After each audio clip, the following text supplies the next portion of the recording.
Oi, pessoal, tudo bem? Vicente aqui da TM26 da Medicina. Eu vou passar para vocês mais uma aula de farmacologia da neurotransmissão, agora a via dopaminérgica, certo? Aqui no roteiro em breve da aula a gente vai ver a via dopaminérgica, a fisiologia, algumas patologias que atingem essa via, os sintomas principais, mais específicos da esquizofrenia, a gente vai ver nessa aula, tá? Os tipos de tratamentos, e é isso. Depois nós vamos ter outra aula para falar só sobre doença de Parkinson. Passando então para a fisiologia, o que vocês precisam entender aqui, basicamente, é entender como funciona o neurônio dopaminérgico, tá? Então, assim como os outros que a gente viu, o serotoninérgico, o noradrenérgico, vai ser basicamente o sistema. Eles vão ter o transportador de dopamina, as vesículas, que vão ser liberadas com potencial de ação, liberando dopamina, pelo neurônio pré-sináptico, a venda sináptica, neurônio pós-sináptico e os receptores, tá? Lembrando que nós também vamos ter os autorreceptores de dopamina presentes nos neurônios pré-sinápticos, e com relação aos receptores pós-sinápticos, a gente tem que se atentar a duas famílias principais, a família dos receptores D1 e a família dos receptores D2, tá? Dentro do D1, nós vamos ter dois receptores principais, que é o D1 e o D5. O D2 vai ser basicamente o receptor, a família de receptor mais importante aqui, pensando nas vias dopaminérgicas, especificamente na doença esquizofrenia, certo? Lembrando que eles vão ser receptores acoplados à proteína G, tá? E da família D2 nós vamos ter o D2, D3 e D4, ok? Focando sempre no D2. Bom, com relação à fisiologia ainda nós vamos ter nós vamos ter quatro vias principais dopaminérgicas. A via nigroestriatal, a mesolímbica, a mesocortical e a tuberofundibular. Quero que vocês prestem bastante atenção na via mesolímbica e na via mesocortical, certo? Lembrando que essas quatro são importantes, mas essas duas que eu falei são mais ainda. Bom, com relação ao nigroestriatal, primeiro, ela vai ligar a área tegumentar ventral ao estriado e vai ser responsável basicamente pelo controle motor. Lembrem dessas funções porque vai ser importante entender depois a função do fármaco nessas funções, certo? A mesolímbica vai ser vai ligar a área tegumentar ventral até o sistema límbico e a amígdala, tá? Vai fazer essa ligação dos três. Eu queria ter o pointer aqui para mostrar para vocês na imagem, mas se vocês olharem com atenção nessa imagem colorida ao lado, vocês vão conseguir ver com a legenda ali, a nigroestriatal vai ser a 1, azulzinha, conectando a área tegumentar ventral ao estriado e assim por diante, tá? Como eu não tenho pointer, eu não consigo fazer essa didática com vocês. Enfim, com relação à via mesocortical, vai ligar a área tegumentar ventral ao córtex pré-frontal e vai ser responsável basicamente pela cognição, emoção e afetividade. A área mesolímbica, eu esqueci de falar, mas ela vai ser responsável pela motivação, pela emoção e recompensa, principalmente. E por fim, a via tuberoinfundibular, ela vai ligar o hipotálamo à hipófise. E aqui, presta atenção que ela vai ser responsável por inibir a liberação da prolactina. Isso vai ser importante porque vai ser um dos efeitos adversos dos fármacos que a gente vai ver mais à frente, tá? Prolactina associada à produção do leite, lembrem disso. Bom, passando aqui, eu deixo essas imagens mais didáticas para vocês darem uma lida depois. Aqui vai variar um pouco a nomenclatura das áreas em que essas vias fazem a ligação, mas no fundo, essas que eu falei são as principais, tá? Para vocês entenderem todo o processo fisiológico, fisiopatológico da esquizofrenia mais especificamente. Bom, enfim, o que é a esquizofrenia, tá? Ela é considerada um transtorno de pensamento. A gente tinha visto transtornos depressivos e bipolar, que eles são transtornos de humor, tá? Aqui ela vai ser a esquizofrenia caracterizada como um transtorno de pensamento, caracterizado por um ou mais episódios de psicose e comprometimento do sentido da realidade, certo? As teorias que tentam explicar a esquizofrenia, a gente tem essas quatro principais. A primeira vai ser a neuroanatômica, que vai relatar que o aumento do tamanho dos ventrículos está diretamente associado à esquizofrenia, que é essa imagem de ressonância que eu trago ao lado, tá? Eles fizeram estudos a partir de cérebros de pessoas com esquizofrenia, pós-mortem, certo? E descobriram que havia uma associação ao tamanho dos ventrículos. Então, essa seria basicamente a abordagem, a teoria neuroanatômica. Com relação à teoria dopaminérgica, essa aqui eu quero que vocês prestem atenção, porque vai fundamentar basicamente a farmacologia para o tratamento dessa doença. A dopaminérgica, ela vai relatar que há um aumento da atividade dopaminérgica que agrava a esquizofrenia, certo? Então eles estudaram da mesma forma cérebros de pessoas com esquizofrenia e perceberam que não só a atividade da dopaminérgica ela estava aumentada, como também receptores dopaminérgicos estavam aumentados em alguns determinados locais do cérebro que eu vou abordar depois, certo? Então, basicamente isso. O que a gente vai focar aqui na farmacologia vai ser a teoria dopaminérgica, ok? Também temos a abordagem serotoninética, que vai falar que os antipsicóticos, eles fizeram uma analogia da seguinte forma, eles perceberam que a LSD, ele ativava muito o receptor 5, serotoninérgico, né, o 5-HT2A, e eles perceberam que pessoas que faziam uso de LSD apresentavam sintomas semelhantes, sintomas não, né, mas apresentavam reações semelhantes às psicoses presentes em pacientes com esquizofrenia. Então eles resolveram testar que se desinibissem esse receptor 5-HT2A, eles apresentariam supostamente um resultado benéfico para os sintomas positivos, que são sintomas de psicose. E eles acabaram, de fato, encontrando, tá? Tanto é que alguns fármacos, alguns antipsicóticos atípicos, eles vão atuar justamente nesse receptor. Nós temos ainda a abordagem glutamatética, mas eu não vou me aprofundar muito nela, tá? Vai ser basicamente a diminuição glutamatética vai estar associada a esquizofrenia. Eu ainda deixo esses dois vídeos que eles abordam bem essas duas teorias, tá? E a fisiopatologia num todo, para vocês entenderem, porque não cabe aqui me aprofundar muito nisso.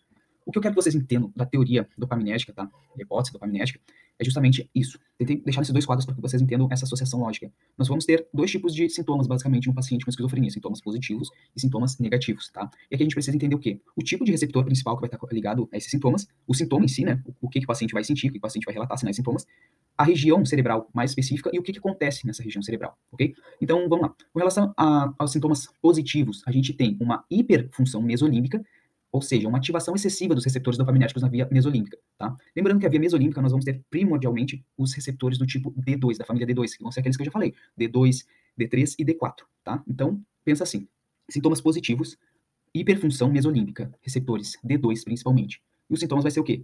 Primordialmente a psicose, tá? Então, a gente vai ter, o que a teoria diz, muita dopamina e muito receptor, gerando assim uma hiperfunção da região mesolímbica, dando os sintomas positivos, certo? Esse aqui são o tipo de sintoma. Agora a gente tem que entender os outros tipos, que vão ser associados à hipofunção mesolímbica. Então, fazendo a mesma lógica, o sintoma vão ser sintomas negativos, tá? Como sintomas depressivos, anedonia, no geral, sintomas depressivos, tá? Faltou a palavra agora para exemplificar, mas no geral, sintomas depressivos, por isso negativos, ok? Estão associados principalmente à hipofunção mesolímbica, tá? Então aqui a gente já vai ter uma redução tanto dos receptores quanto da própria quantidade de dopamina na região mesolímbica, e a ativação deficiente desses receptores na via mesolímbica vão gerar esses sintomas negativos, depressivos, ok? Vão estar associados principalmente aos receptores D1 e D4, os receptores D1 e D5, desculpa, os receptores da família D1, ok? Na região mesolímbica. Entendido esses dois sistemas, a gente ainda ressalta que a via nigroestriada e a túbero-infundibular, elas vão estar normais no paciente com esquizofrenia. Então, foquem nessas duas aqui, que foi as que eu falei antes, para vocês darem uma focada, ok? Com relação aos sintomas, como eu já disse, nós vamos ter os sintomas positivos, delírios, alucinações, distúrbios do pensamento, falas organizadas, tá? Sintomas positivos.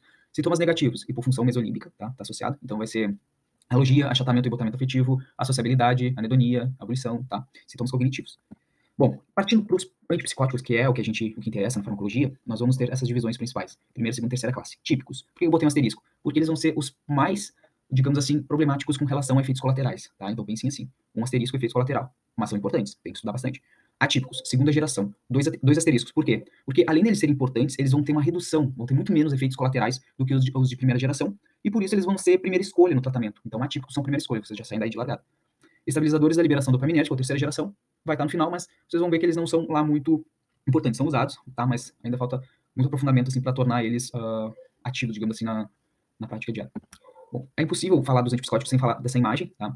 Então, os neurolépticos, já introduzindo, vai estar associados a algumas funções que eles têm fisiológicas, tá? Eu vou explicar depois para vocês. Mas aqui, vocês entendendo essa imagem, vocês já pegam grande parte da atuação desses fármacos com relação aos efeitos adversos, tá? Então, fora as vias dopaminérgicas que eu falei, eles vão ter ação sistêmica em outros locais. Então, vão ter ação em receptores cholinéticos, receptores alfa-adrenérgicos, receptores dopaminérgicos e assim por diante, tá? E cada um desses receptores, quando ativados ou quando inibidos, vão dar uma particularidade, vão dar um sintoma específico de cada receptor, de cada sistema, ok? Então, dei uma estudada nessa imagem para pegar um pouco de referência com relação a esses efeitos adversos, mais especificamente. Partindo para os antipsicóticos típicos ou de primeira geração, é que vocês entendam, primeiramente, que os antipsicóticos eles vão ter primordialmente atividade como antagonistas dos receptores dopaminérgicos D2 na via, independente da via, tá? Mas eles vão ter essa ação antagonistas dos receptores dopaminérgicos D2, que é basicamente o que vai fortalecer aquela teoria dopaminérgica, que vai dizer, o paciente com esquizofrenia ou tem muita dopamina ou tem muito receptor. O que a gente pode fazer? Reduzir os neurotransmissores de dopamina ou reduzir ou inibir os receptores presentes. Então, o que a gente faz? Antagonista dos receptores dopaminérgicos do tipo D2 especificamente, que vai ter principalmente na via mesolímbica, certo? Bom, e o que acontece? Aqui, como eu falei, então, eles foram chamados de neurolépticos por possuírem esse efeito, tá? De lentidão, diferença, causar neurolepsia em alguns animais como ratos, em alguns estudos. Eu coloco um aviso que eles têm efeitos extrapiramidais, gerando efeitos colaterais, tá? Isso aqui vai diferenciar basicamente dos atípicos de segunda geração, que eles vão ter bem menos esse efeito colateral. Então, o que eu quero que vocês entendam aqui é o seguinte: se a gente tem um aumento da dopamina desses receptores, a gente vai bloquear esses receptores, inibir esses receptores, e vai automaticamente reduzir esses efeitos positivos, como a psicose, tá? Com relação aos exemplos, a gente tem a clorpromazina, a clorparazina e a flufenazina, tá? Esses nomes são bem complexos. Com relação, temos ainda o haloperidol, que é bem conhecido, tá? E passando, então, mais especificamente para os efeitos deles, entendendo esse mecanismo de ação de ser antagonista do D2, a gente vê alguns efeitos, tanto benéficos quanto indesejáveis, que a gente vai ter a partir disso. Tá? É importante entender que os típicos de primeira geração eles vão ser capazes de inibir as 4 vias que a gente viu. Tá? E aqui é que está o ponto fundamental. Os típicos eles vão inibir as 4 vias. O que isso quer dizer? Isso quer dizer que eles vão inibir o que a gente quer, e isso é bom, mas também que eles vão inibir o que a gente não quer, gerando efeitos indesejáveis. O que, pelo próprio nome, são indesejáveis, a gente não quer. Certo? Então, pensando no que a gente quer o quê? Reduzir os níveis de dopamina na via o quê? Mesolímbica, que está associada diretamente aos sintomas positivos, como a psicose. Então, aqui é benéfico. O antagonista de D2 na via mesolímbica é igual a redução de sintomas positivos. Os efeitos indesejáveis, daí vai estar associado às outras vias que a gente não quer. A via mesocortical, por exemplo. O antagonismo de D2 na via mesocortical, ela não melhora os sintomas negativos, por quê? Porque a gente vai ter baixa, a gente vai ter uma hipofunção na via mesolímbica. Então, a gente já tem pouca dopamina, desculpa. Então, ainda vou bloquear os receptores que estão pegando essa migalha de dopamina, daí sim é que o neurônio pós-sináptico não vai funcionar. Então, além dele não melhorar os sintomas negativos, ele ainda pode agravar, e muitas vezes agrava, tá? Levando o paciente a apatia, a anedonia e falta de motivação, certo? Então, vai ser um efeito bem ruim, porque a gente vai melhorar um lado, mas vai piorar o outro lado da balança. Com relação à via nigrostriatal, lembra que eu falei que ela vai estar associada à questão motora, tá? Então, pensa. Antagonizar essa via vai gerar os efeitos extrapiramidais, que foi o aviso que eu coloquei para vocês verem essa importância, tá? Efeitos extrapiramidais e motores. Lembrando aqui que podem gerar sintomas muito semelhantes ao parkinsonismo, tá? Não vou ler tudo aqui, mas só para vocês entenderem. típicos de primeira geração vão gerar esses sintomas extrapiramidais semelhantes a pacientes com Parkinson, ok?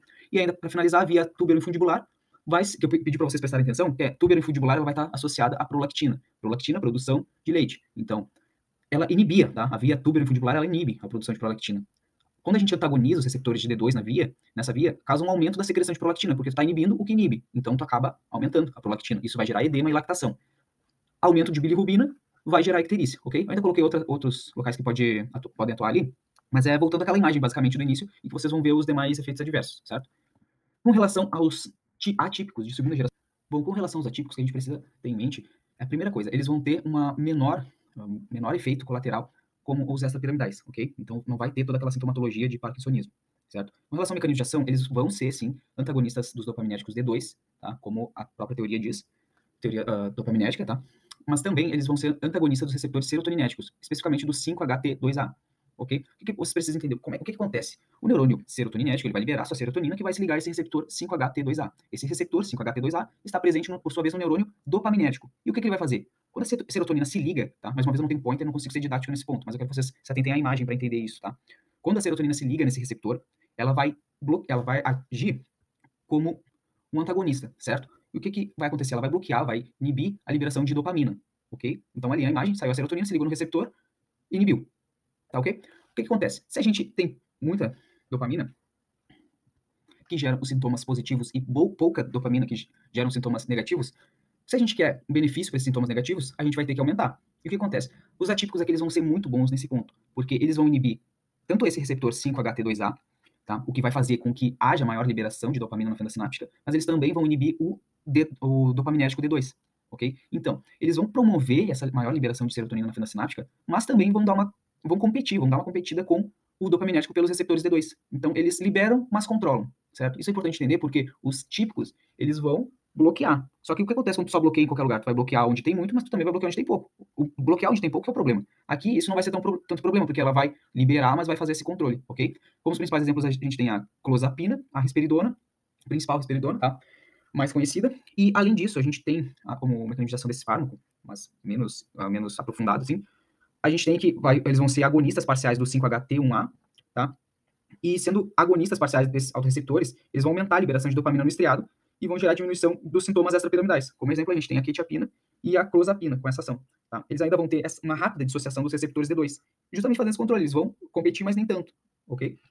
O que vai ser diferente dos típicos. Os típicos, eles vão ter um maior tempo conectado ao receptor, fazendo um maior bloqueio por maior tempo, certo? Aqui não, aqui eles têm essa dissociação mais rápida do receptor D2. Ok? Finalizando, então, essa parte dos atípicos, a gente vai ter, com relação aos agonistas parciais, eles vão aumentar a liberação de dopamina no estriado, reduzindo os sintomas extrapiramidais, que foi o que eu comentei, e os fármacos típicos, eles vão trazer justamente essa ligação prolongada, tá? Que foi o que eu comentei para vocês anteriormente. Os efeitos indesejáveis, a gente vai ter antagonista de serotonina e histamina nos centros hipotalâmicos, aumentando o apetite, que por sua vez aumenta o ganho de peso, pode gerar obesidade. Aumento dos triglicerídeos e da disfunção sexual, certo? E a farmacocinética vai ser por via oral, tá? E são altamente lipofílicos, com metabolismo hepático. Altamente lipofílicos, lembrar, eles vão ter uma ação muito boa, passando pela barreira hematoencefálica. Que eu coloco essa imagem que eu tirei de um dos vídeos, que eu disponibilizei para vocês terem essa visão mais didática dos receptores em si, ok? Receptores muscarínicos, alfa-adrenérgicos, histamínicos, serotoninéticos e dopaminérgicos, ok? Aqui mais uma imagem para vocês terem um estudo complementar dos benefícios e malefícios. Lembrando que clorpromazina, haloperidol são típicos, tá? E clozapina para baixo são atípicos. Lembrem disso na hora de dar revisada nessa tabela. Com relação aos estabilizadores da liberação dopaminérgica, eles vão ter uma mecanismo de ação principal, vão ser agonistas parciais dos receptores D2. Então, eles vão atuar ali pelo meio de campo, tá? Eles vão ter efeito antagonista dos receptores de dopamina, quando na presença de dopamina, ok? Então, quando tiver dopamina, eles vão atuar como antagonista, atuando justamente nos efeitos positivos, que é aquilo. Quando tiver muita dopamina, eles atuam como antagonista, fazendo descontrole. Quando tiver pouca dopamina, eles vão atuar como agonistas dos receptores na via mesocortical, fazendo esse meio campo. De um lado, eles atuam de um jeito, do lado de outro, ok? Bom, finalizando a esquizofrenia, tá? Os antipsicóticos aqui, principalmente os atípicos e os típicos, e mais a terceira geração, mas aqui eu queria que vocês focassem. Atípico, segunda geração, é a primeira escolha para tratamento de esquizofrenia, ok? Mas os típicos vão ser mais baratos, então ainda assim eles vão ter um bom uso na clínica, certo, pessoal? Eu não queria ter me alongado tanto nessa aula, eu ainda vou fazer outra aula de Parkinson para vocês, então dei uma revisada nesses tópicos que eu tentei pontuar, eu sei que eu fui repetitivo algumas vezes, mas é que é para vocês focarem nessas partes, ok? Tchau, tchau.